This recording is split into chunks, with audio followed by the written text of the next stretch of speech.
السلام عليكم ورحمة الله وبركاته. ازيكم يا حبايب قلبي؟ اخباركم عاملين ايه؟ يا رب الكل يكون في افضل حال. حلقة جديدة معاكم النهارده، مكملين في سلسلة الفيديوهات القصيرة اللي وعدنا حضراتكم بيها. هنتكلم النهارده في حلقة جديدة بعنوان هل الأدوية يا دكتور بتأثر على الأسنان؟ أقول لك في حاصرات قنوات الكالسيوم بيسموها كالسيوم شانل بلوكرز والبيتا بلوكرز. الأدوية بتتاخد لمرضى القلب، وفي عندي برضو تاني الأدوية اللي تستخدم في تنظيم ضربات القلب ومدرات البول. الحاجات دي كلها وطبعا بتشمل برضو مضادات الهستامين. الحاجات دي كلها بتعمل جفاف في الفم.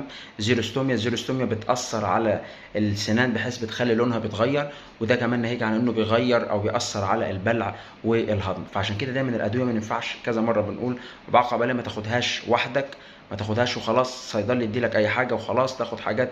لان انت خاصه لو يعني المشكله الاكبر بتبقى لو انت عندك اي امراض تاني او امراض مزمنه كمان بتتاخد مع حاجات عشان انت عايز تخفف الم في اسنانك، او التهاب في لثه، او قرح طالعه لك، او مش عارف جفاف مثلا طالع في الفم. ففي ادويه بتتعارض مع بعض تعمل لك مشاكل.